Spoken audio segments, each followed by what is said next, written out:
성경 자체에 대해서 말씀을 나누도록 하겠습니다. 우리가 성경을 가리켜서 이 하나님의 말씀이라고 부르는데요. 그렇다고 직접 하나님께서 이 성경을 쓰시지 않으셨고 약 1500년간에 걸쳐서 사람들이 기록을 했다는 것입니다. 첫 번째 성경 창세기부터 출애굽기, 레위기, 민수기, 신명기, 이 모세오경이라고 그러죠. 이 모세오경은 모세에 의해서 쓰여졌는데요. 모세는 BC 1500년에서 1400년경 사람으로 지금 나와 있고요. 그다음에 성경 맨 마지막 책인 요한계시록은 사도 요한이 썼는데요. 사도 요한은 AD 100년 전으로 지금 알려져 있습니다. 그러니까 성경은 1500에서 1600년 사이에 걸쳐서 사람들에 의해 기록이 되었다는 것이죠. 이처럼 그 사람의 손에 의해 기록된 성경임에도 불구하고 왜 그리스도인들은 이 성경을 하나님의 말씀이라 부르고 또 그렇게 믿고 있는 것입니까? 다시 말해서 사람의 손에 의해 기록된 성경이 어떻게 하나님의 말씀일 수가 있는가인데요. 첫째, 성경은 하나님의 영감으로 기록되었다는 것입니다. 이와 관련된 말씀을 찾겠는데요. 디모데 후서로 가겠습니다. 디모데 후서 3장 16절입니다. 디모데 후서 3장 16절입니다.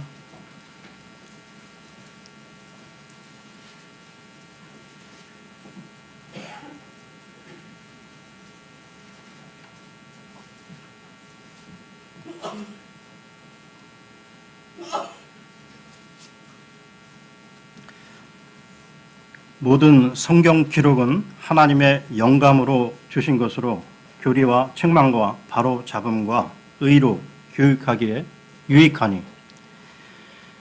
우리가 보통 일반 책들을 보게 되면 이 겉표지에 누구 지음, 즉 저자 누구라고 이렇게 써 있음을 보게 되는데요. 이 저자란 자기의 생각과 자기의 의도를 글로 표현해서 책을 낸 사람을 의미하는데, 그런데 성경을 기록한 사람들을 가리켜 저자라 하지 않고 기자라 부른다는 것입니다. 기록할 기자를 써서요. 즉 성경 기록자들은 오직 성령의 영감에 의해 하나님으로부터 주어지는 말씀을 기록했기 때문입니다. 이 영감, 이 인스퍼레이션이라는 말은 하나님께서 숨을 불어 넣으신 것이라는 뜻인데요. 이 영감을 쉽게 표현하면 하나님의 계시가 사람들에게 객관적으로 드러나게 하기 위해서 하나님께서 사용하신 방법이라고 할 수 있습니다. 영이신 하나님의 계시가 사람들에게 객관적으로 드러나게 하기 위해 절대 무오한, 즉 오류가 없는 기록을 필요로 했는데요.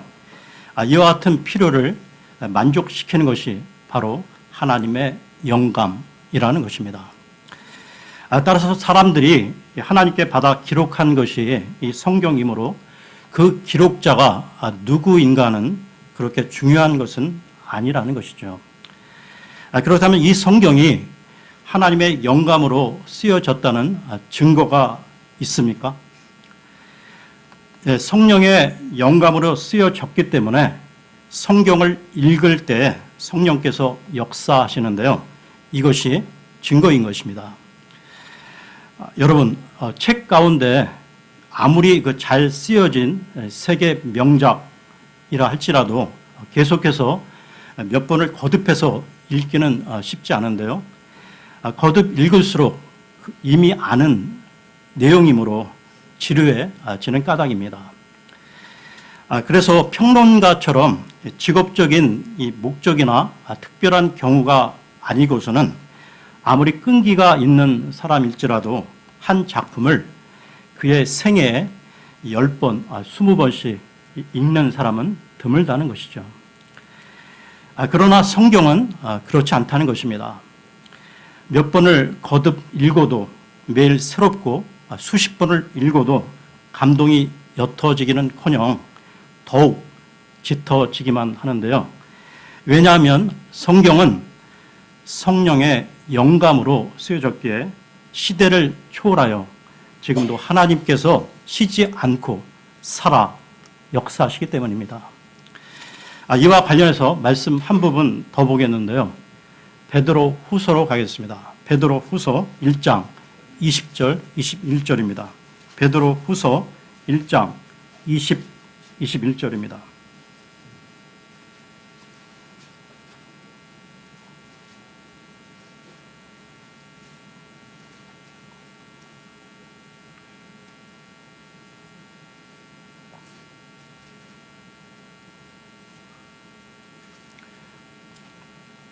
먼저 이것을 알라 성경 기록의 대언은 결코 어떤 사적인 해석에서 나지 아니하였나니 대언은 옛적에 사람의 뜻으로 말미암아 나오지 아니하였고 오직 하나님의 거룩한 사람들은 성령님께서 자기들을 움직이시는 대로 말하였느니라.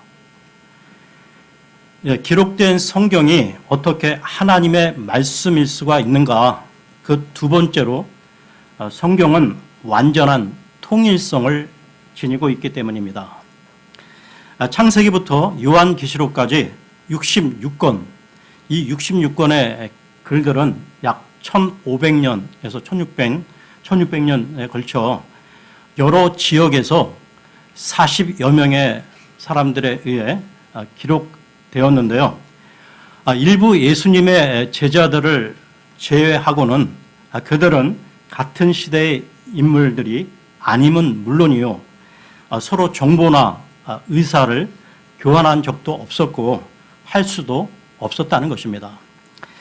그런데도 성경의 모든 말씀은 처음부터 끝까지 완벽한 통일성을 지니고 있다는 것이죠.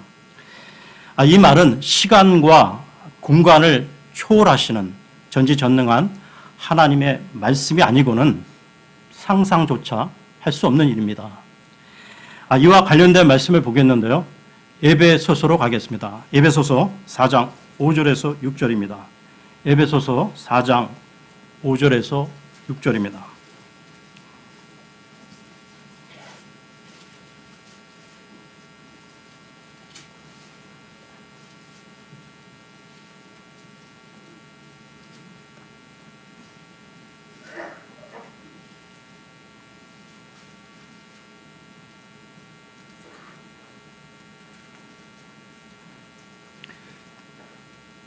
한 주와 한 믿음과 한 침례가 있으며 한 하나님이 계시니 곧 모든 것의 아버지시라.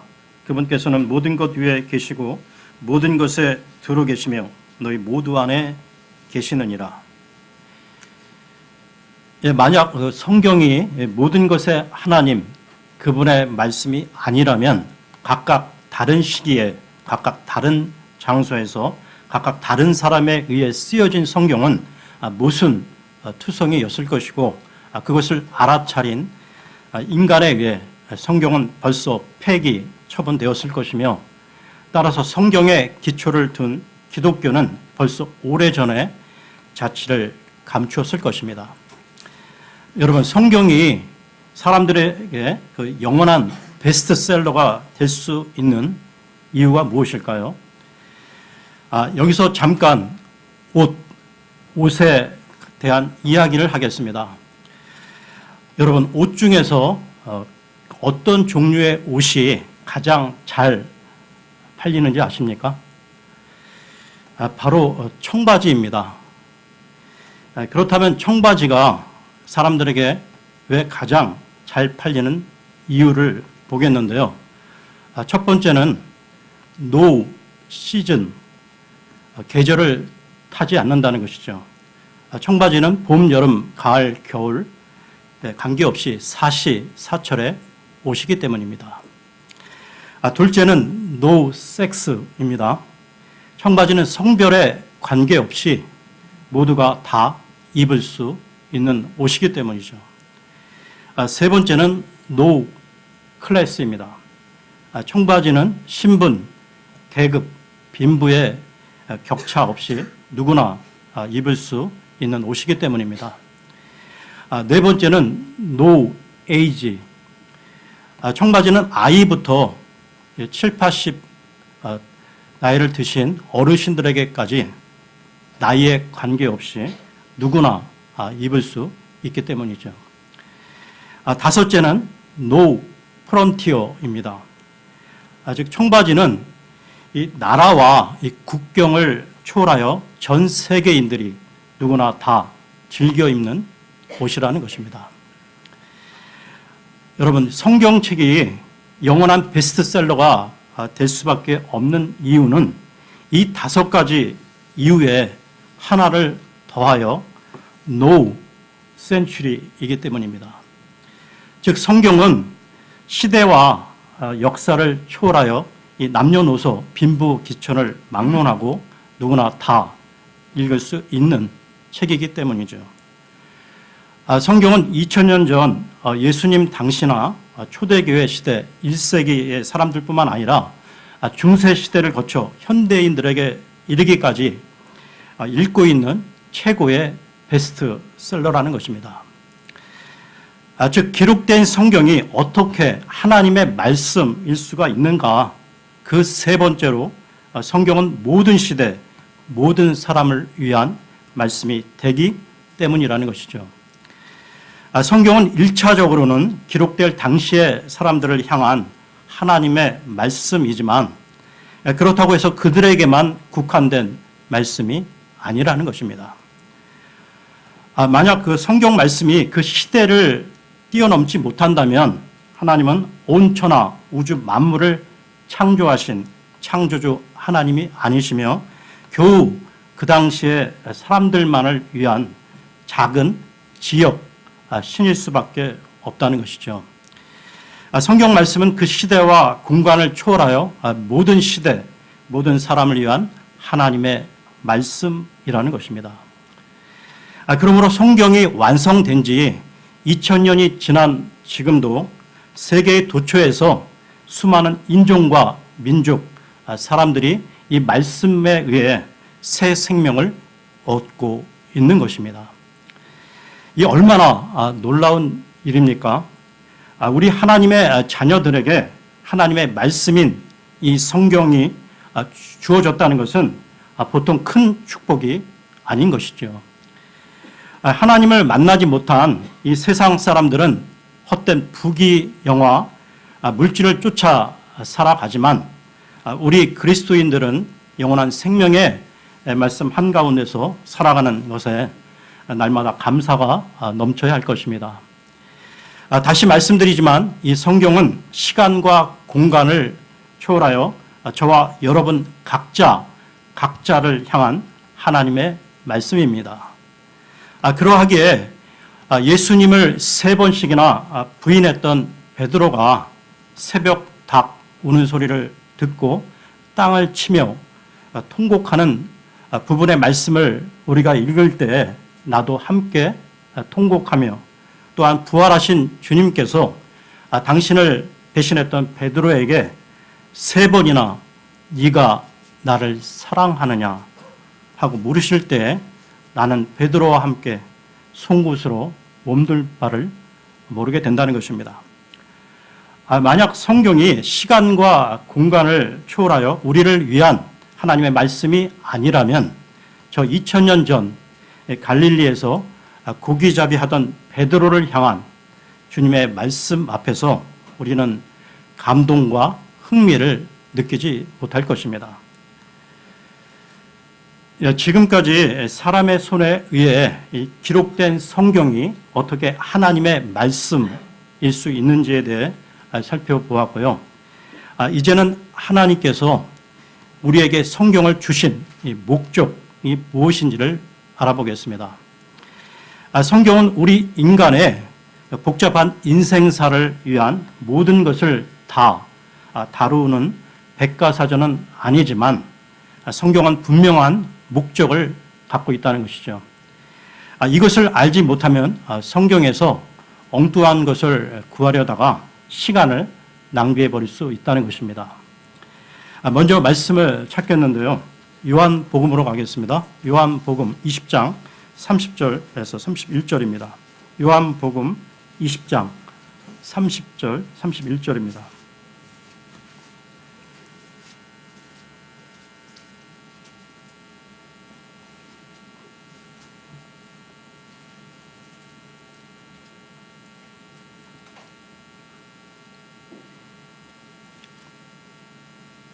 진실로 예수님께서 자기 제자들 앞에서 이 책에 기록되지 않은 다른 표적들도 많이 행하셨으나 이것들을 기록함은 예수님께서 하나님의 아들 그리스도이심을 너희가 믿게 하려 함이요 또 믿고 그분의 이름을 통해 생명을 얻게 하려 함이니라.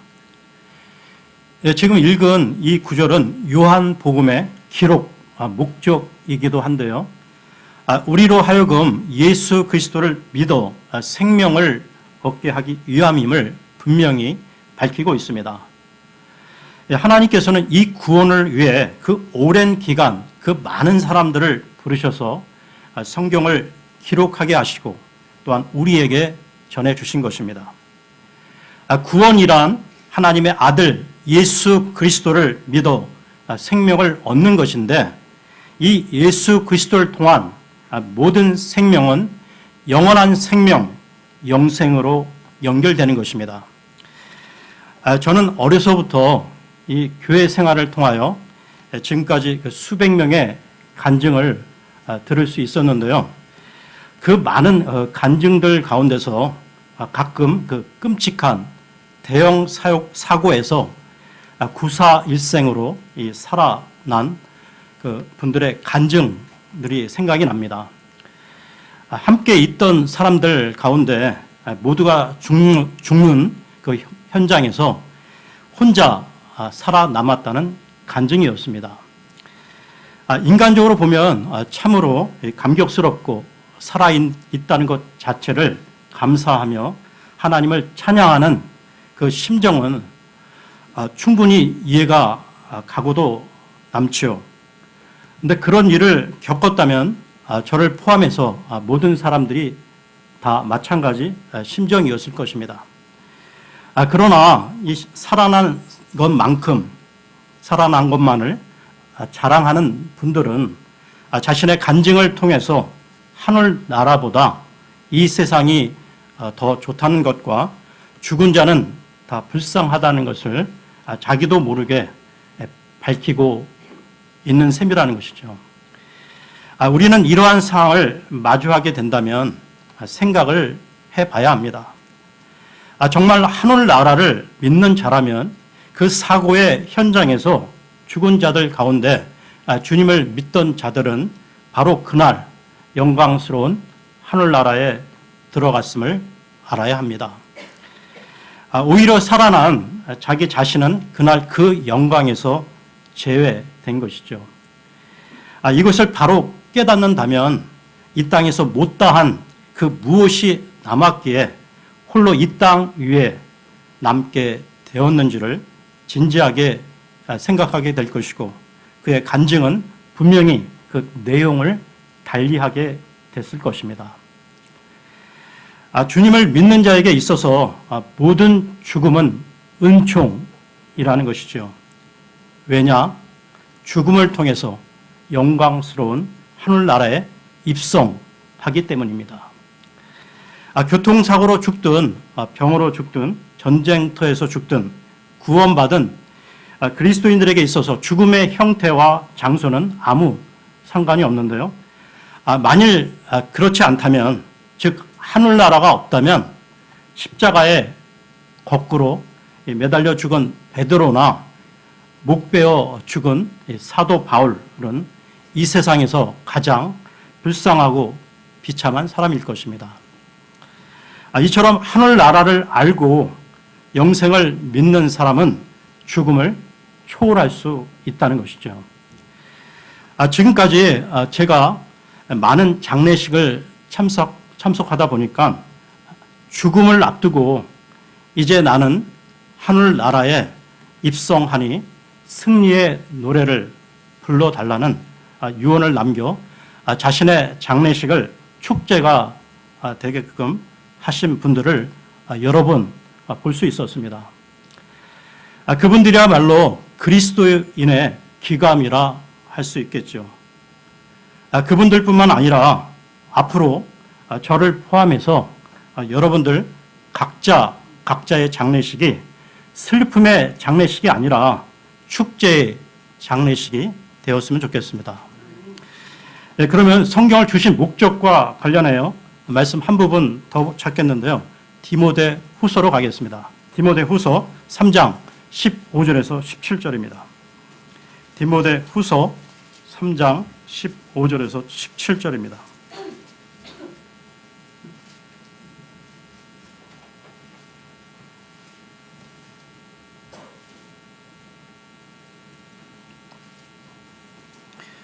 또 어린 아이 때부터 네가 거룩한 성경 기록들을 알았나니 그것들은 능히 너를 지혜롭게 하여 그리스도 예수님 안에 있는 믿음을 통해 구원에 이르게 하느니라. 모든 성경 기록은 하나님의 영감으로 주신 것으로 교리와 책망과 바로잡음과 의로 교육하기에 유익하니 이것은 하나님의 사람이 완전하게 되어 모든 선한 일에 철저히 갖추어지게 하려 함이라. 이 구절들은 성경을 주신 목적이 하나님의 사람으로서 완전하게 되어 모든 선한 일에 철저히 갖추기 위함이라고 밝히고 있습니다. 여러분, 우리는 예수 그리스도를 통해 구원을 받았지요. 그러면 구원을 받았으면 끝입니까? 하나님은 우리에게 구원받은 이후 왜 하늘나라로 바로 데려가시지 않고 이 땅에서 살아가게 두실까요? 하나님께서는 우리에게 구원받은 자답게 하늘나라에 백성된 자답게 영원한 생명을 받은 자답게 살아가라고 하시며 그 목적에 부합된 삶을 살아가도록 이 성경 66권을 주신 것입니다. 구원만이 전부라면 로마서와 요한복음 이 두 권의 성경만으로도 충분할 것입니다.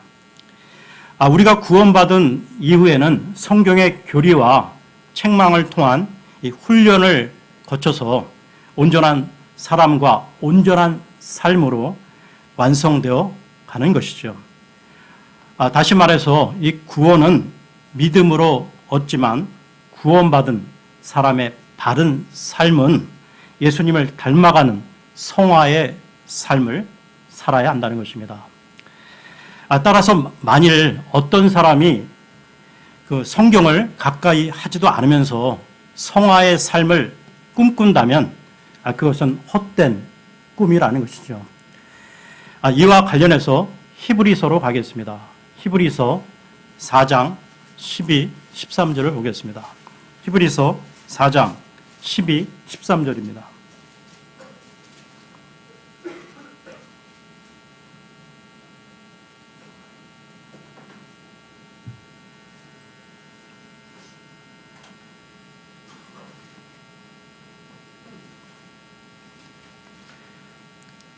하나님의 말씀은 살아있고 권능이 있으며 양날 달린 어떤 검보다도 예리하여 혼과 영과 및 관절과 골수를 찔러 둘로 나누기까지 하고 또 마음의 생각과 의도를 분별하는 분이시니 그분의 눈앞에서 드러나지 아니하는 창조물이 하나도 없고 모든 것이 우리와 상관하시는 그분의 눈에 벌거벗은 채 드러나 있느니라.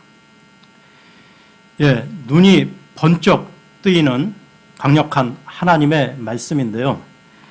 이처럼 성경 말씀은 우리를 비추는 온전한 거울이 되기 때문에 우리는 말씀 속에서 우리 삶의 추악한 모습, 죄성을 발견하고 그 말씀으로 우리를 가꾸어 감으로써 온전한 사람과 온전한 삶으로 나아가게 되는 것입니다.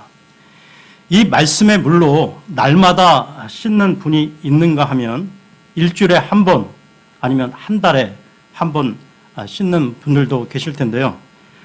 이 말씀을 접하면 접할수록 우리 속사람은 더 순수해지고 깨끗해질 것입니다. 그러면 성경의 특성에 대하여 좀 더 살펴보겠습니다. 요한복음으로 가겠습니다. 요한복음 6장 68절을 보겠습니다. 요한복음 6장 68절입니다.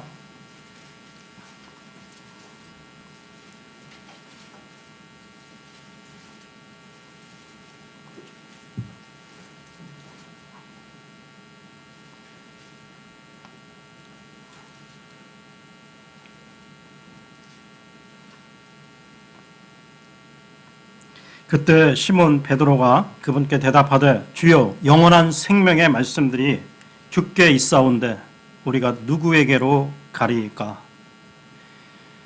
성경 말씀의 특성은 무엇보다도 영생의 말씀이라는 것입니다. 성경 말씀이 어떻게 영생의 말씀일 수가 있는가? 바로 영생하시는 분의 말씀이기 때문입니다. 한 예를 들어보겠는데요. 우리나라는 5년에 한 번씩 대통령 선거를 하고 있죠. 미국은 4년에 한 번씩 대통령 선거를 하고 있습니다. 그런데 대통령 선거에 당선된 사람이 준비 기간을 거쳐 대통령에 취임하게 되면 그때부터 그의 모든 말은 대통령의 말이 되는 것입니다. 연설을 하든 농담을 하든 집안에서의 말이든 밖에서의 말이든 상관없이 모두 대통령의 말이라는 것입니다. 왜냐? 그가 대통령이기 때문입니다. 하나님께서는 영원 전부터 영원 후까지 영원히 사시는 분이시기에 그분이 하시는 말씀은 무엇이든 언제나 영생의 말씀이라는 것입니다. 다음으로 성경 말씀의 특성은 창조의 능력인데요. 요한복음 1장으로 가겠습니다. 요한복음 1장 1절에서 3절을 보겠습니다. 요한복음 1장 1절에서 3절입니다. 처음에 말씀이 계셨고 말씀이 하나님과 함께 계셨으며 말씀이 하나님이셨더라. 바로 그분께서 처음에 하나님과 함께 계셨고 모든 것이 그분에 의해 만들어졌으니 만들어진 것 중에 그분 없이 만들어진 것은 하나도 없었더라. 여기 지금 읽은 요한복음 1장뿐만 아니라 온 천하 만물이 모두 다 그 말씀의 능력으로 창조되었다고 창세기 1장에서도 말씀하고 있죠. 이 창조란 있던 것의 그 변형이 아니라 무에서 유로, 즉 없음에서 있음이 있게 하는 것입니다. 혹시 여러분들에게 이 세상을 살아가는 데 있어서 필요한 능력이 없거나 부족하다면 약한 인간들을 의지하지 말고 오직 주님께 간구하면 주님께서는 주님의 말씀을 통해 여러분들에게 새 힘과 능력을 주실 것입니다. 여러분, 이 지도상에 나타나는 이스라엘이라는 나라는 우리나라 이 경상남도와 경상북도를 합친 것 정도의 작은 땅덩어리를 가지고 있는데요. 그나마 쓸만한 땅은 별로 많지가 않다고 합니다. 그런데 이스라엘 주변의 나라들에는 비옥한 땅이 많았고 언제나 그 당시 세계 최대의 제국들이 자리 잡고 있었습니다. 성경에서뿐만 아니라 이 학교의 그 세계사 시간에 나오는 아시리아, 바빌로니아, 이집트, 페르시아, 헬라 제국들 말이죠. 그러나 그 제국들은 현재 모두 사라졌거나 겨우 이름만 유지하고 있는 가운데 그 작은 땅에 이스라엘만 지금 그 자리에 그대로 있다는 것입니다.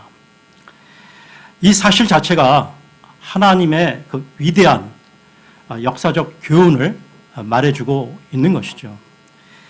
우리가 주의 말씀에 이 창조의 능력을 붙들고 있으면 아무리 작고 볼품 없어도 영원하다는 것입니다. 다시 말해서 인간의 욕망으로 눈에 보이는 어떤 거대한 것을 잡으려 하지 마시고 오직 창조의 능력 속에서 영원한 것을 추구하라는 말씀입니다. 그러면 예언의 성취와 관련해 성경이 하나님의 말씀이라는 것을 살펴보겠습니다.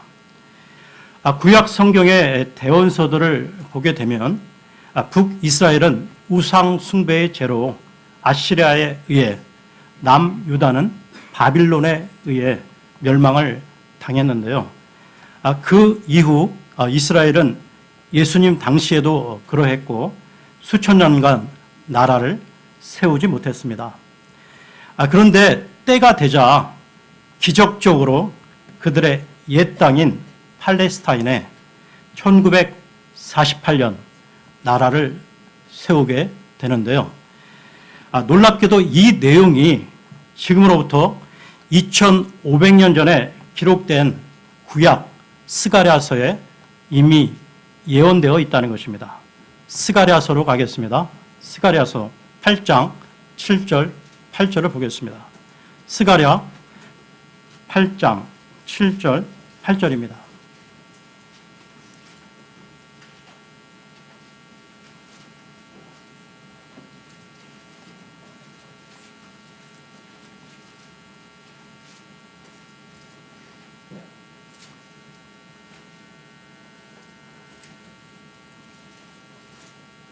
스가랴서는 그 구약 성경 마지막 책 말라기 앞에 있습니다.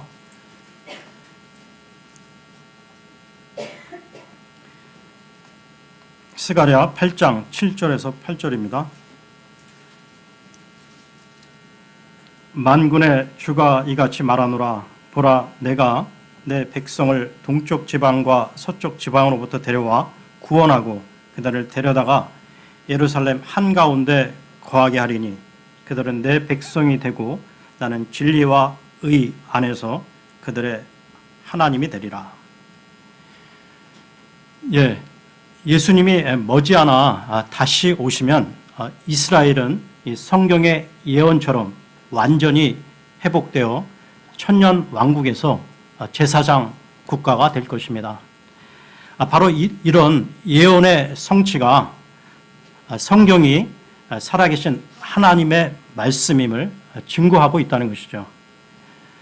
여러분, 지금 이 시간 살아계신 하나님의 말씀, 이 성경을 우리가 갖고 있고 읽고 있고 듣고 있다는 이 사실이 너무나 놀랍고 굉장하지 않습니까? 그렇지 않고 우리가 갖고 있는 이 성경이 그저 그냥 다른 종교의 경전처럼 그저 그렇게 밋밋하게 느껴지십니까? 여러분 자신이 성경에 대한 인식, 관점을 솔직히 점검해 보십시오. 나는 교회당만 오고 가는 종교인인가? 아니면 겨우 구원받은 신자인가? 아니면 신실한 그리스도인인가? 여러분이 성경을 어떻게 대하고 있는가가 바로미터가 될 것입니다. 그러면 오늘 말씀을 정리하겠는데요.